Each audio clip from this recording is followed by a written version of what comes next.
is there a disadvantage to being in the lead of a Grand Tour and then consequently having to wear the leader's skin suit in a time trial? It's an interesting question, and the reason why we're asking it is because clothing manufacturers claim that the leading cutting-edge skin suits can save considerable time over a standard tight-fitting lycra skin suit, such as that worn by the leader of the Giro d'Italia or the Tour de France. So to test this, we've got a Santini skin suit, which is very similar to that worn by the leader of the Giro d'Italia, which in this case of this year's race was Nairo Quintana. We would have liked to have tested the Tour de France skin suit, which is made by Lecoq Sportif, but unfortunately we haven't been able to get one because they're not commercially available. So to test the different skin suits, we've once again teamed up with Wattshop and now 6-time national champion Dan Bigham. So Dan, if you want to just explain how we're going to test the different skin suits against each other in a scientific and reliable way. Okay, sure. So we've got 3 different riders, myself, Johnny and Jacob. So we're all used to riding the track and riding pretty quick, so quite consistent test riders. Each of us would be riding on our time trial bikes. So solid position, no sort of ability to move, there's nothing like that, we're locked solid in. That position remains constant. Constant, so constant for every single test. For each skin suit, we're going to do 16-lap test run. So we do 4 laps at 55k an hour, 4 laps at 50, 4 laps at 44, 4 laps at 40. So that's controlled, so we're aiming for a target speed for each, well, effectively for each second, but for each lap in particular. And so I should point out, you guys are Team Pursuit national champions. Yep. So when it comes to riding at a target speed around a track, it's bread and butter, right? Yeah, it's a piece of 55k an hour is well below target pace for what we normally do. So yeah, I would say it's comfortable, but it's controllable. Yeah, so the reason we're testing it at a velocity range is each skin suit works differently at different speeds. So the idea of all these different textures and trip lines and things that people are putting on these suits is to control how the air flows over you. So what you're saying is the suit that's fastest at 40 kilometers an hour might not be the suit that's fastest at 55, 60k an hour. Effectively, yeah, exactly that. So suits behave differently at different speeds, which is exactly why we need to test across a broad range to understand how they work at each speed. So we're recording power, we've got a power tap rear wheel in each bike. So it's metered power and we know the velocity from that as well. We're measuring the air density, so any changes in temperature or pressure or anything like that is completely accounted for. Measuring the rider's weight, so we know if he's had a cup of tea or whatever in between runs, then that's all accounted for. And effectively, all we're looking for is a change in drag coefficient. We know that the tyres are constant, we know everything else is constant. Drivetrain losses, there is none, we're measuring at the rear hub.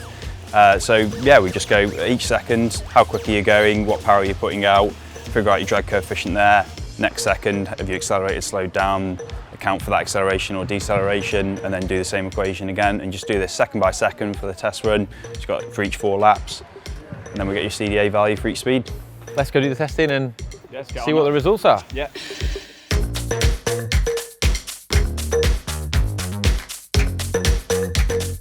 This is a Santini skin suit, which is being nicely modelled by Tipper here.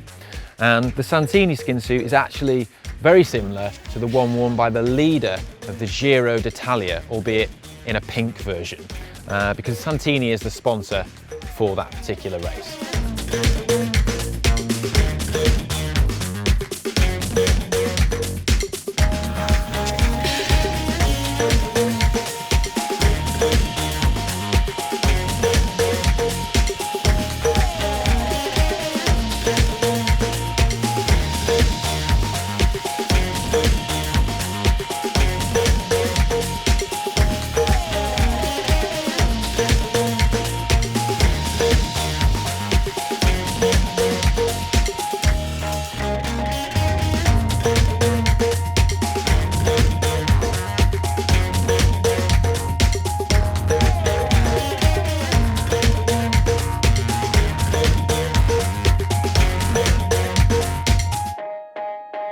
Wattshop has calculated the results and we have gone through them. But before we go any further, I must stress that this is a completely independent test and no manufacturer has paid to be included. I should also point out that although we have made every effort to control variables and obtain consistent and reliable data, aerodynamic testing is by its very nature difficult to do and anomalies are possible. This testing generated a lot of data, which could be quite boring if I just listed off a load of numbers here. So what we've done therefore is include a link in the description which you can click on, and you can see the results and numbers in more detail if you wish. And we're also going to show a load of the results on a slide now for 5 seconds. So if you want to pause it, you can.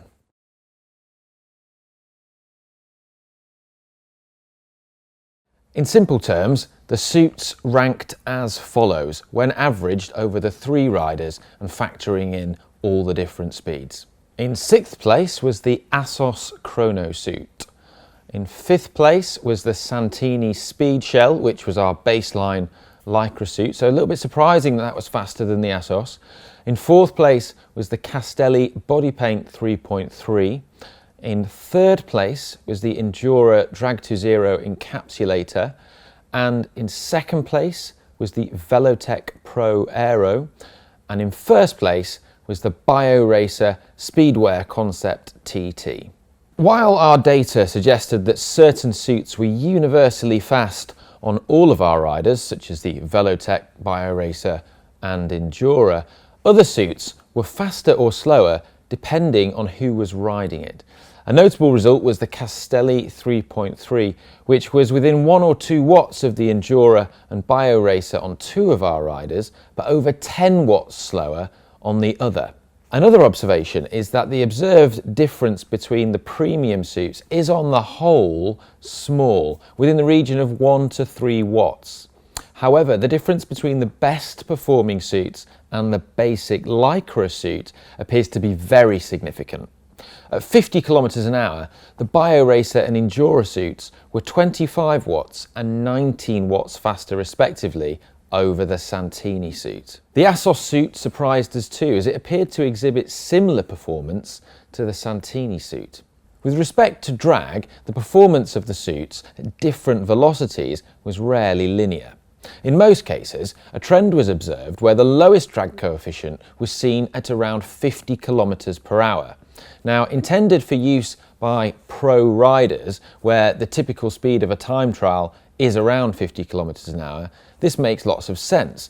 However, perhaps there could be a market for so-called mortal suits for people like you or I that are engineered to be optimal around 40 to 45 kilometers per hour. So is there a disadvantage to being in the leader's skin suit?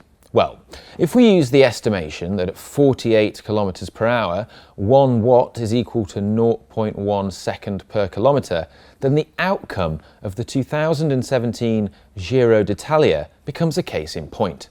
According to the results, Nairo Quintana was at a hugely significant disadvantage to Tom Dumoulin, who was wearing a BioRacer skin suit in the 2 time trials, by having to wear the leader's Santini skin suit. Now, of course, we are playing devil's advocate here. However, the winning margin by Tom Dumoulin was only 31 seconds across the entire race, which did include 70 kilometers of individual time trialling. If we make a conservative assumption that Nairo Quintana could have saved 10 watts by using a better skin suit, then that could equate to 70 seconds across the 2 time trials. Now, this is especially conservative when you consider that the skin suit that Nairo Quintana was unable to wear was actually a more advanced Endura skin suit than the encapsulator suit we had to test. The conclusion, therefore, is yes. On the whole, high-tech skin suits offer a significant aerodynamic advantage over a standard lycra suit. They are expensive items, but if you look at it from a pounds per watt saving perspective, they make far more economical sense than shelling out on, say, a £5,000 TT bike frame. So there you have it. If Nairo Quintana had had a better skin suit, he would have won the Giro d'Italia. Maybe.